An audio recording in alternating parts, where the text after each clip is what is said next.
Welcome, everyone. I hope everyone is doing well. Just throwing that in there.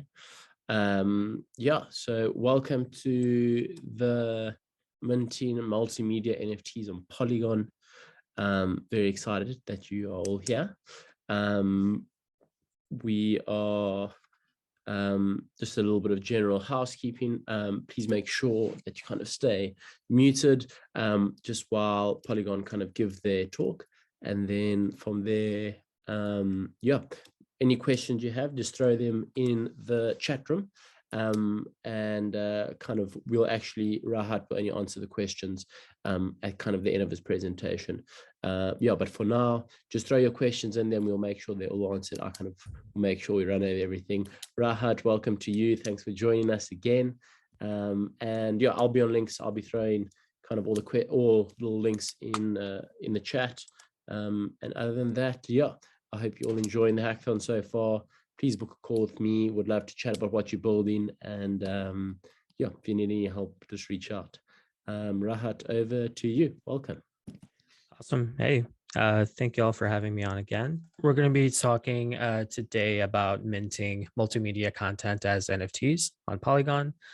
So we'll look at how to actually mint NFTs, write a quick smart contract for doing that, as well as like the different types of NFTs that you can build, because we're going to go with the fact that NFTs are not just JPEGs. They are stores of data, and we'll look at that in a second. But just, I guess, quickly introducing myself again. Maybe some of you came on my last workshop, but I'm a developer advocate at Polygon. Worked as a front-end engineer and a Solidity engineer. Overall, just an indie hacker and Web3 enthusiast. And these are some places you can find me online as well. Also, another quickly brief introduction again to Polygon. So we are the leading platform for Ethereum scaling and infrastructure development. So we provide a bunch of different solutions, mainly things like L2 solutions, such as ZK rollups, optimistic rollups, side chains, and hybrid solutions, and a bunch of other things where we're trying to really take a look at people's use cases and provide them something that helps them specifically scale for whatever it is they're building. Today's focus is going to be on launching NFTs on the Polygon proof of stake blockchain. It is was part of the introduction last time where we were talking about the proof of stake blockchain. Today, we're focusing on the NFT side of things. Going over just really quickly some of the advantages of building on top of Polygon. Everything is EVM compatible.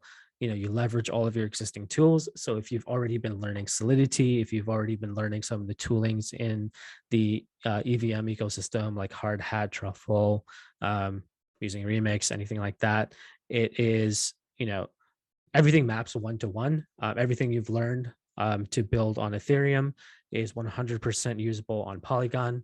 The actual developer experience is exactly the same. You're just kind of deploying to a different place. You're deploying to a different blockchain. Things are cost effective. One of the things I kind of demonstrated last time was like what it would cost to, put out like our own token. So trying to do something on, Ethereum mainnet will be, magnitudes more expensive, whereas doing something on Polygon would be very many times cheaper. We're also super energy efficient. Use about 99% less energy than the Ethereum mainnet. But at the same time, we're still like leveraging Ethereum on the back end. So everything kind of like boils down and is built on top of Ethereum. So today, I'm going to give you an introduction first to the ERC 721 standard. What is that? It is a standard for building your NFTs. One thing to know, like, when we're building NFTs, when we're building tokens and these smart contracts for these type of things, we don't want to keep reinventing the wheel, right? We don't want to have to write, the base mint function of like how to mint an NFT over and over again. There might be some additions we make on top of that, but the base core functionality of like minting an NFT, putting it on the blockchain should remain the same, right? we don't have to like keep rewriting that same function over and over again. The base functionality for transferring NFTs should remain the same unless you're doing something special or whatever. But those like core functionalities of tokens, NFTs, whatever, should always remain the same and be compatible with like, you know, different exchanges like OpenSea, Elixir, whatever you're using. And that's what the ERC 721 standard gives us. We're able to use Open Zeppelin to basically leverage that ERC 721 standard. It is a base contract that is already written for us, already been battle tested, already, you know, is usable. And ERC 721 is pretty much used in like almost pretty much every single, you know, large NFT drop, small NFT drop, whatever. There are different versions and variations of it, but at the core, you know, ERC 721 is the standard. It is extendable and customizable, so you can alter it for your needs. And we're going to take a look at that in just a bit when we go into like the coding session. But let's look at the different types of NFTs. You know, you might be familiar with like NFTs that are, you know, images, you know, the things that are popular out there, like the Bored Ape Yacht Club, or, you know, those rocks that sold for a lot of money. But what exactly are these NFTs supported by? So NFTs can be a store of data that essentially point, or NFTs can like point to some off-chain store of data. So a lot of the popular NFT projects that you see out there, like the images that are supplied to those NFTs, are usually hosted on something else like IPFS, or sometimes Arweave, or sometimes even like a centralized data storage like AWS. So a lot of the popular ones you'll see are kind of like built that way. Then there's like on-chain NFTs, and I'm going to show you a code example of that as well later on today, where like everything is stored on chain, meaning like you don't host any data whatsoever on any external side of things like IPFS or Arweave. Everything is stored on the blockchain, on Polygon network or Ethereum network, wherever you're developing on. We'll look at that. We'll also take a look at an example of video NFTs using the LivePure SDK. So that's another thing that we'll be doing. The last two things we're not really going to be covering in like code wise, but I'll just mention it. You know, music NFTs are something that is gaining some popularity, where like rather than an image, you get like a music file that you can play. Like you can even go on like OpenSea directly, and a lot of these music NFTs, you just click on the NFT and it'll just open up like a music player or whatever. And the last thing I kind of want to mention is like a website. An actual like HTML page can be an NFT. And I've been like wanting to experiment with this, and I'd love for maybe some of y'all to experiment with this. Is like, if you look at some of the things that OpenSea supports like you having like pointing to an HTML page instead of an image, and it'll literally just like show an iframe with that HTML page embedded inside of it. So like, just kind of think of the possibilities of what an NFT could be if it's a website, right? You have literally all of the Web 2 technology available to you to like build something really cool and make that an NFT. I've seen some experiments where people have like made like little mini games as NFTs, like a little snake game, I think I saw someone make. So like, you know, NFTs don't not have to be a stationary, like single sort of image file or whatever. It can be extremely dynamic. We haven't really scratched the surface of what we can do with NFTs. You know, this stuff that's popular out there that is, you know, being used is really just like a small, like little use case of what NFTs can really do, and like the power that is really behind them. So I talked a little bit about how data powers NFTs. So what you see on the screen right now is a JSON object that is powering an NFT that I have deployed onto the Polygon network, and I'll show you this in a bit. But this is just like sort of a Linktree style NFT where I have like a picture of myself, links to some of my work, It's really just like links to my portfolio as well as my Twitter. But this JSON object and the way that this is structured, this is like the basic standard of how all metadata on NFTs need to be structured. So metadata includes just like information about the name, whatever the name of the NFT is, description, the image. This image is hosted on IPFS. We'll take a look at how we can put our images on IPFS as well. And then it has attributes. So if you recall, like if you own your own NFTs, or if you've like dabbled in NFTs before, some of them have like traits. And the traits of this specific NFT is just like trait type, Twitter handle, portfolio link. Nothing like too fancy, just like doing a Linktree style NFT, showcasing some of my links. But this is like this JSON object with some variations essentially is what powers every single NFT that is deployed on the blockchain. It's this. There's some image that it's being pointed to. There's some attributes. There's some name, description, and you can go on like the OpenSea documentation to find like what else you can add, what other information can be like placed onto these. If you wanted to do something more interactive, we'll look at another JSON object when we're actually coding some stuff that allows you to add videos, images, and things as well. And now I'm going to leave you with this quote that I have famously said on many times. Let's take a look at some code, because that's probably what you're more interested in. So the first thing we're going to do is look at building our own quick like NFT drop. I'm going to actually put this out on mainnet live. So if you want to actually interact with this NFT drop, you can. So I may regret this, but we'll see how this goes. We'll call this Live Pioneer. What am I saying? Live. We'll just call it Live Polygon Workshop. So that way people know that this was done live. I'm going to copy and paste just a couple lines of code.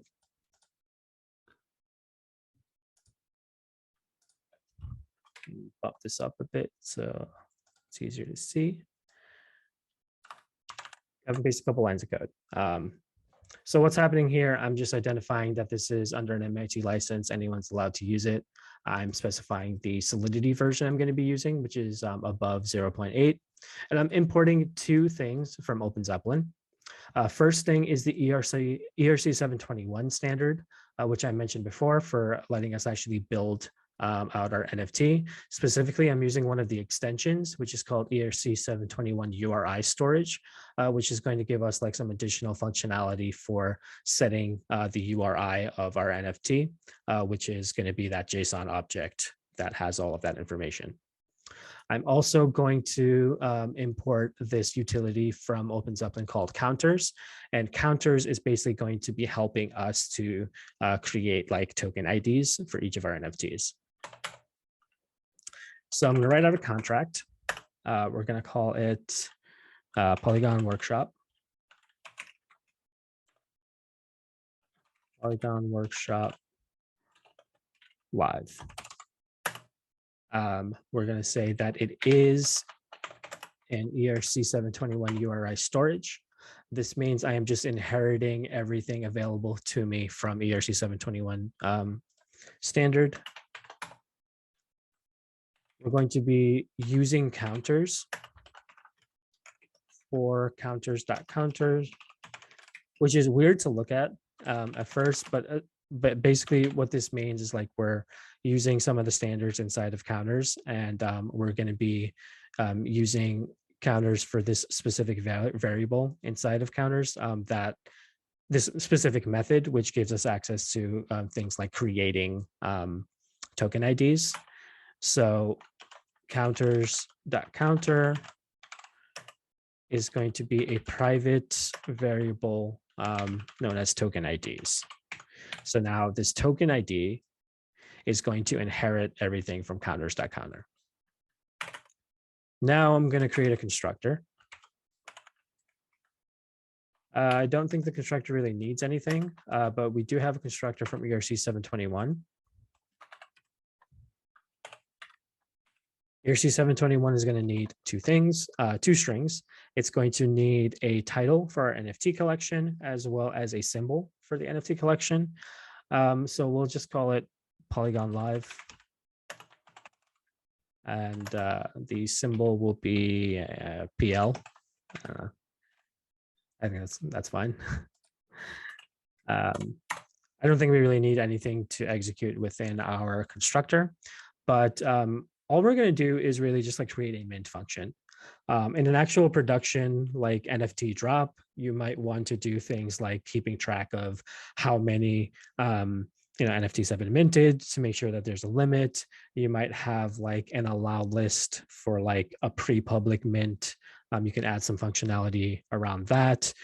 You might do, stuff like certain addresses can mint more than one, etc., or keeping track of how many specific people have minted to limit how many people can have. These are all things you can add on top of this. For now, though, and on our end, we're just going to be focusing on the mint function. So I'm going to create a function called mint. Mint is going to take a string in memory called token URI. So what does this mean? I'm declaring that the input for this, the argument for this function is going to be a string. It's going to be saved in memory, meaning that Solidity is only going to remember this string for the duration of this actual function call, and it's not really going to save it anywhere. And token URI is just the name of this argument. Cool. This is going to be a public function because we want everyone to be able to mint. And we're just going to say that it returns an unsigned integer. Cool. So the first thing I'm going to do is grab our token ID. So token IDs, and I'm going to increment it. The reason I'm incrementing the token ID right off the bat, and the reason I can call increment is because token IDs, again, is inheriting everything from counters.counter. Definitely check out the Open Zeppelin documentation to get like a list of all the methods it gets.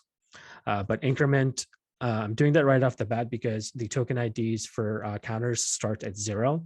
And just for the sake of this like NFT collection, I want to start at 1. So from the beginning, I'm going to increment it. So we start at 1. I'm going to create a new unsigned integer called new item ID. And I'm going to do token IDs dot current, which is going to give me whatever the current token ID is. So token ID increments the value, and then current gives me the actual current value. Now I'm going to call this safe mint function. Safe mint is given to us from ERC 721. So again, we're leveraging, existing code, existing ways of like building out our NFT collection. Safe mint takes 2 arguments. First is the address of whoever is minting. So we're going to get that from message.sender. Message.sender is going to resolve to the address of whoever is currently interacting with this function. And we're also going to pass it the new item ID. So we're going to mint an NFT, and it's going to take the address of the person that is actually minting and the current new item ID that we've incremented to. That way, every single NFT that we mint has its own unique ID. Oops. Okay, cool. And the last thing we want to do is set a token URI.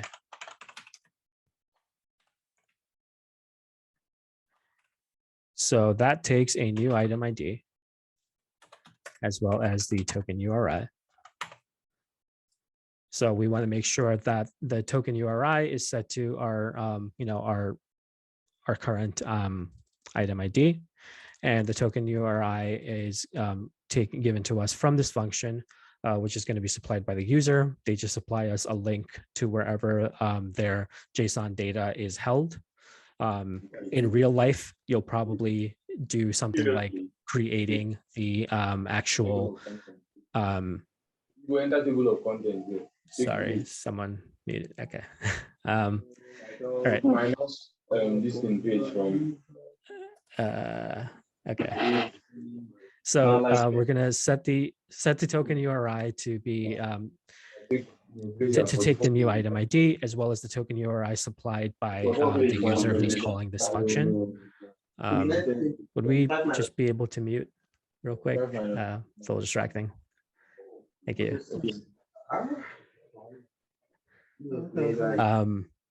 So yeah,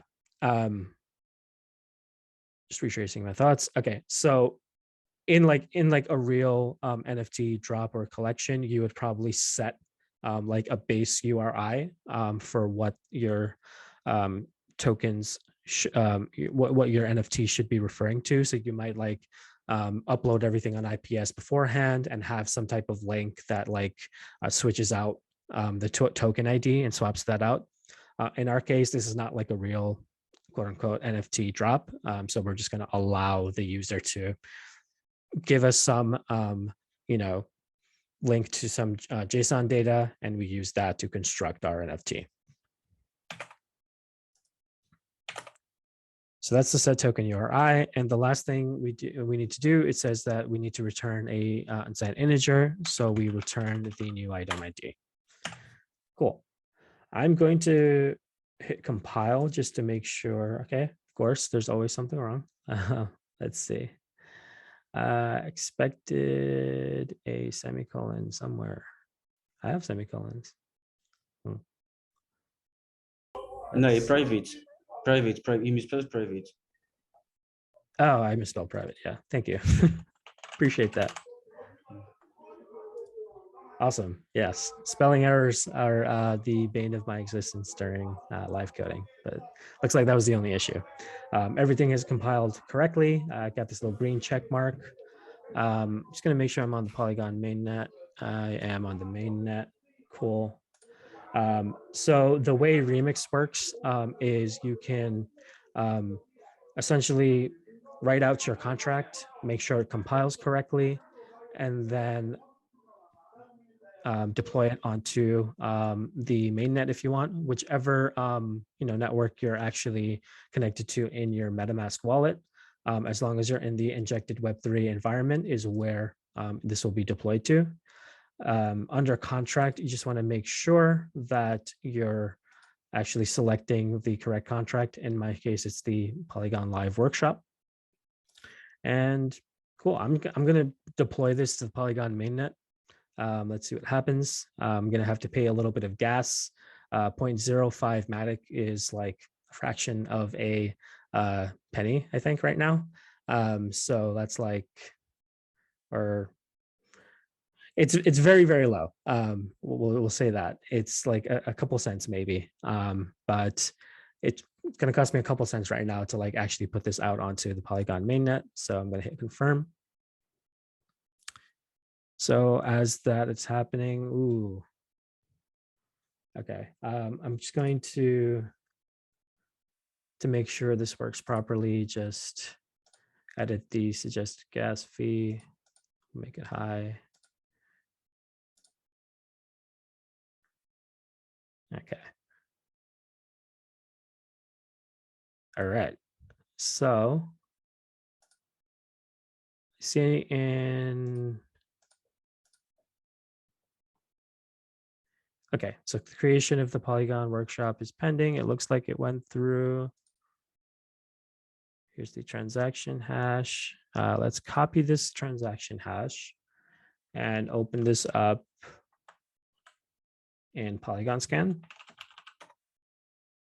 to make sure this worked properly. Yeah, cool. So successful. This was done.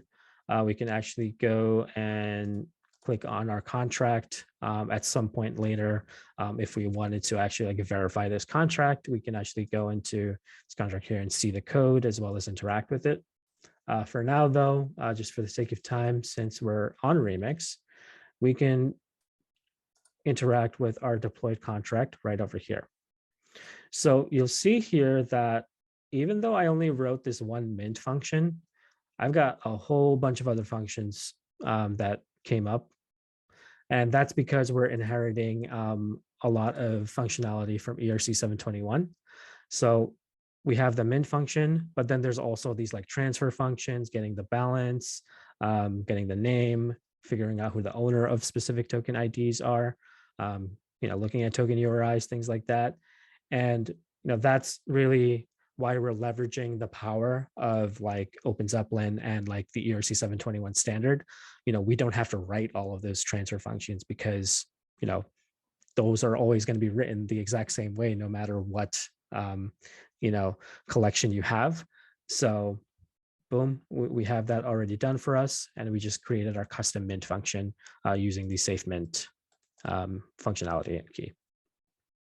So how can I get some JSON data, right? So let's take a look at this website called web3.storage. This is like a very quick and easy way of like uploading some of your stuff over to IPFS. So you can do it straight from their UI, which is what I did beforehand, or you can actually like explore their docs and do this programmatically using JavaScript or inside of your applications as well.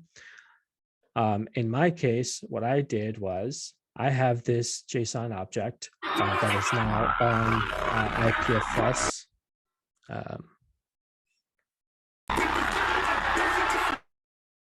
Give me 1 second, I'm gonna kick him out.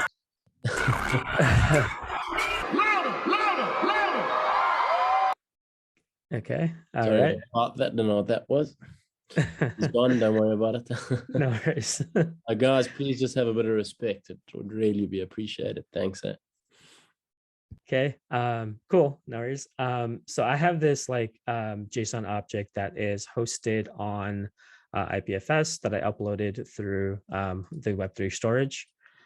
So this is like a little wrap announcement that I did when I first joined Polygon. So this is like a video of me rapping. And you'll see here, I have the image key, which links to an image, a PNG file. But I also have this animation URL key. And this links to an MP4. So we're going to see how this works in just a little bit. But I'm going to copy over this link and head back to Remix. And I'm going to mint this using that JSON file for that token URI, hit transact. MetaMask is going to charge me some amount. Okay, looks like we're getting some issues with gas. Okay. Sorry, I'm not sure why that's happening. Let me just quickly edit the gas fee.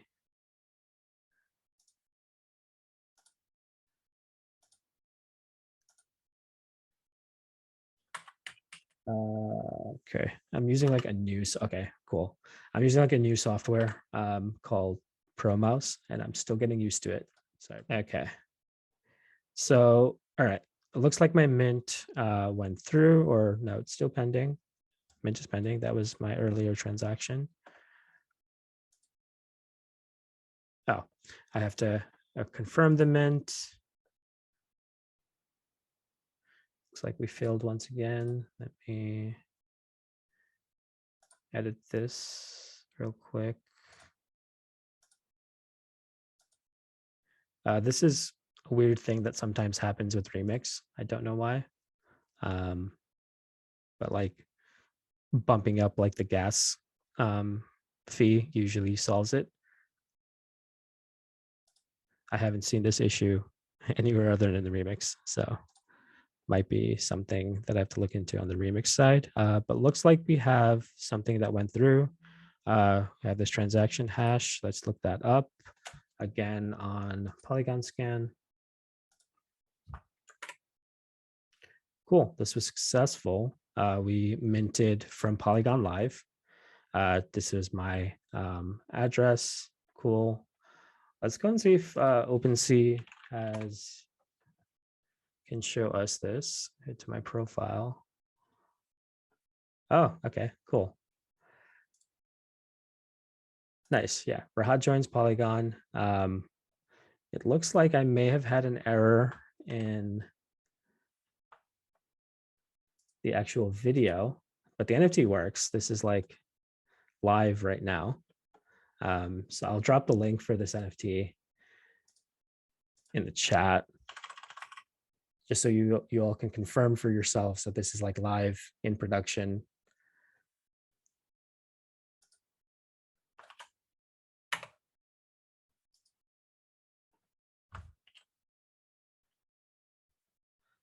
Let's take a look at like an older one that I did. I might have to go in and like debug that one, but essentially what should have came up is like instead of just my picture, it has like a video of me like starting to rap. I'm not sharing my sound, so you might not actually hear it, but I'll leave this in here too. But cool. Now we know, how to mint an NFT. Might have to do some debugging on the metadata side of things, but that's what we've got there. Cool. So this is, again, just like a very basic implementation of creating creating your own NFT collection. Again, like I mentioned before, in an actual production environment, you might want to do something like limiting the number of NFTs, adding like allow lists or further functionality. But this is like the basic core principles of how you would mint an NFT.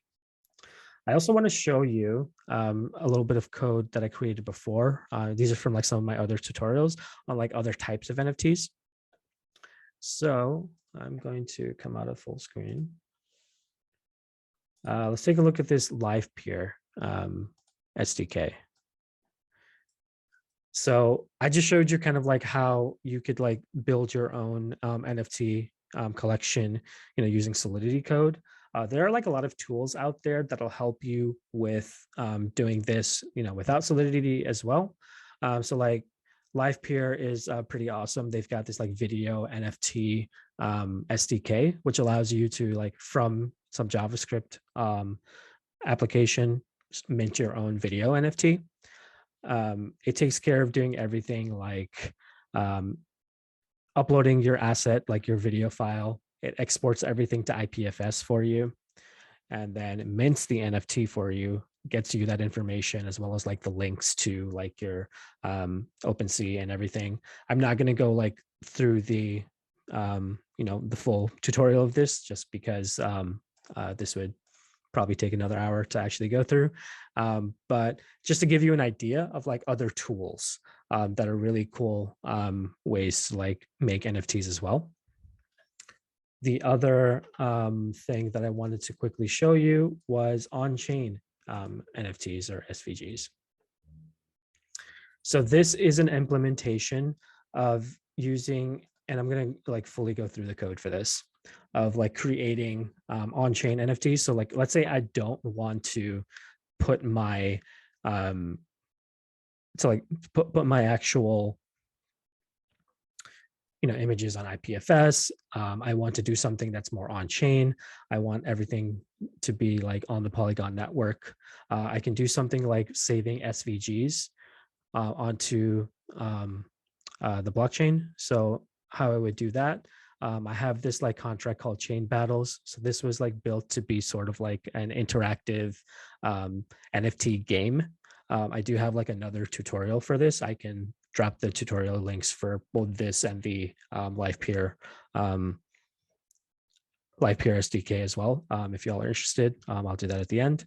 But essentially what we're doing here is we're generating a character, right? This character is represented by this SVG file. So SVGs are images. We're constructing this SVG dynamically, meaning like if I wanted to, I can like create something where it changes the name, but I'm just making it a warrior. But I'm also like tracking the levels of this warrior using this get levels function.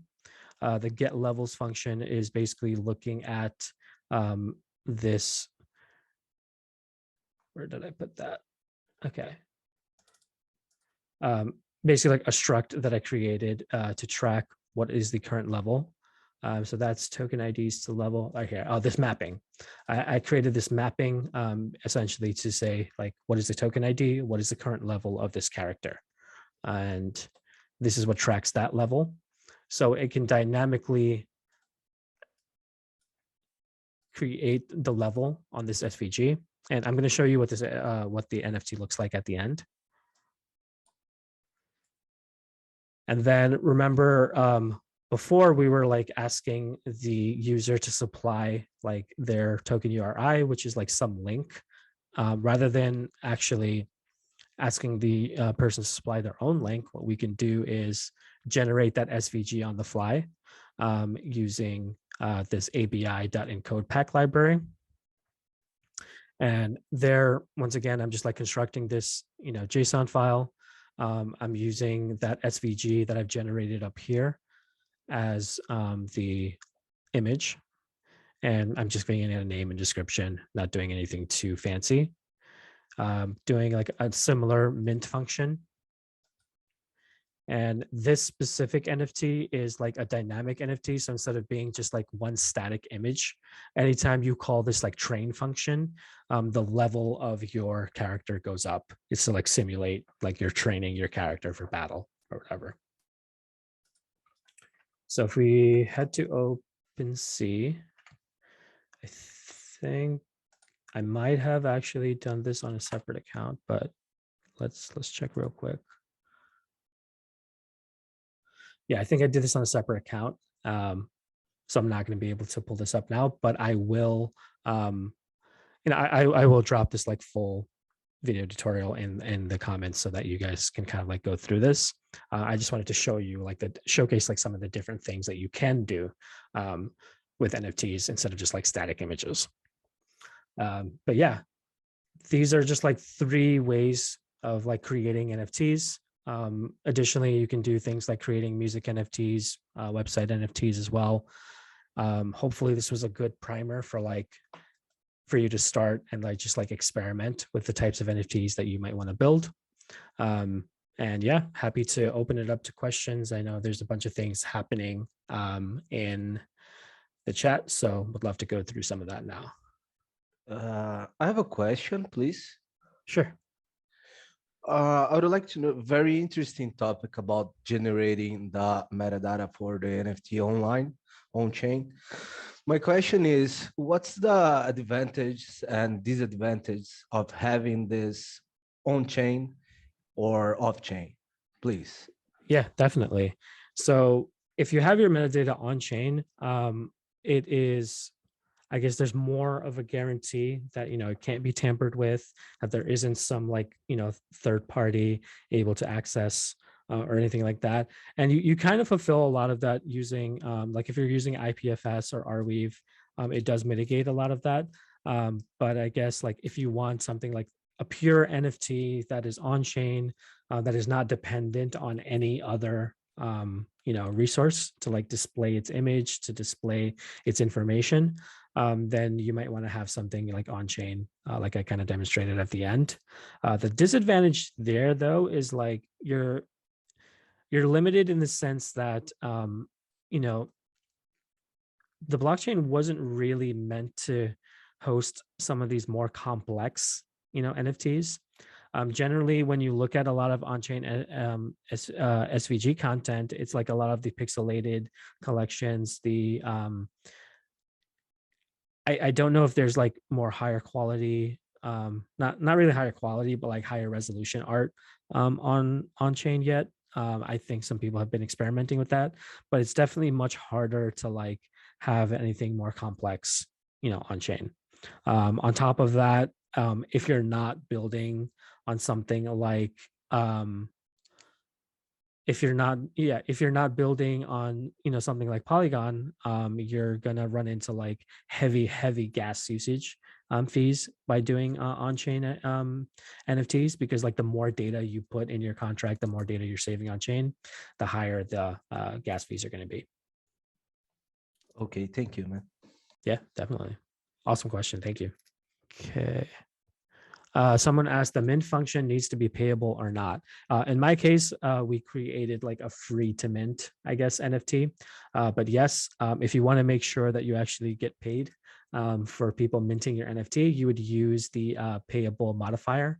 So Solidity has payments kind of like baked in.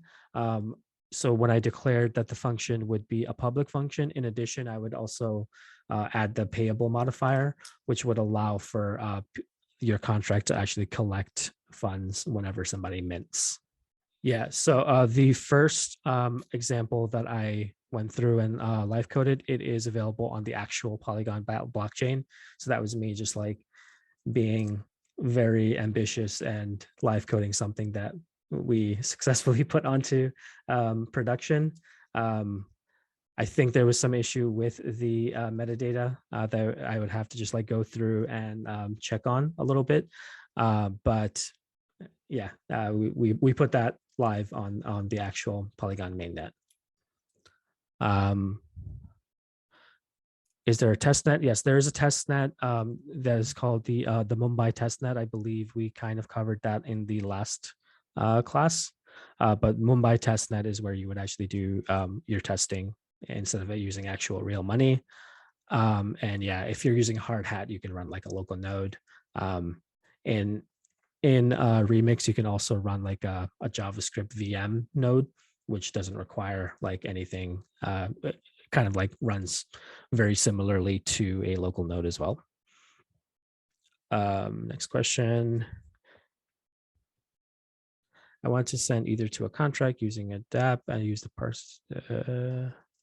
Okay, yeah. So the different, like there's no real difference between sending funds between Polygon, like when you're building on Polygon versus building on Ethereum. So when what's a little bit confusing is like, even when you're coding in Solidity and let's say like you're specifying I'm sending some amount of Ether to some other place or wherever, some other account, or just running a transaction that sends some Ether. In Solidity, you're going to write Ether. That's just like how the Solidity language is kind of like built.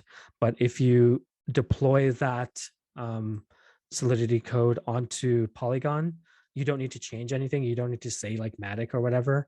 Once it's deployed on the Polygon network, Solidity's like the network and everything is automatically going to know that like you don't mean Ether, that you mean Matic. So it just basically switches out Ether for Matic when you're on the Polygon network. Cool. Thank you for sharing the Polygon scan for Mumbai. Appreciate that. How do you go about the process of creating on-chain NFTs? I'll drop that link to that tutorial. How do you suggest paying for off-chain data to stay forever since you need to pay for it? So, the website that I showed earlier, web3.storage, and I'm gonna take all these links in a second and just drop these in here. But basically, web3.storage gives you like a certain amount of free storage. I think you get like 1 terabyte for free, and it takes care of everything, doing like uploading to IPFS, as well as pinning those files for you, so that you do get access to those forever. So if you're like doing something in a hackathon like this, I'm pretty sure 1 terabyte of space is enough. You don't have to pay for more. If you wanted to, they do have pricing available on those for whatever your needs are. Cool. Where's the best way to link utilities to an NFT, i.e. ticket festival plus discount? So really the best way to, I guess, have some utility for your NFT. Honestly, the way that I've seen it done is like someone creates an NFT and then some of the functionality you get from the ERC 721 standard is that like you can do things like verify ownership, verify who actually owns it, make sure that, you know, who, maybe the person who's interacting with you at this like ticket festival or whatever is the holder of such an NFT. So that a lot of that is done like outside of the actual utilities, like done outside of the actual smart contract. In the case of something like a ticket festival, you might have a website that checks for ownership of a specific NFT to like get access to some event, some music festival, whatever it is. So that might be the way you add some additional utility. You can also code additional things on chain. So you can look at things like oracles from like places like Chainlink to like look at like real world data, and then based on like real world data kind of do different things with your NFTs as well. Is there any implementation that prevents someone from duplicating your NFT, like taking a screenshot of your photos? Unfortunately, there's no technology that can prevent someone from screenshotting your NFT. That is, you know, just kind of life. But there is like, you know, at the end of the day, you can go to like you can go take a picture of the Mona Lisa, doesn't mean that you own it, right? NFT, the power that powers the NFT is just like this JSON data, this store of data that points to the, you know, wherever this image is hosted and verifies your ownership of it. Someone can take a screenshot or a picture of really like anything, doesn't mean they own it, right? Is Polygon considered a layer 2? So Polygon is a suite of tools that includes different layer 2 functions. So Polygon itself is just a company that provides different solutions. The solution that we went over today is the Polygon proof of stake blockchain, which is a what's called a side chain to the Ethereum mainnet. It is not really a layer 2 solution. We do have other layer 2 solutions in the works, which include ZK rollups and optimistic rollups, which are kind of in the works. And maybe, hopefully, I'll be able to give you a workshop on those other solutions in the future once they're out. But Polygon in general is not just one solution. It is multiple solutions.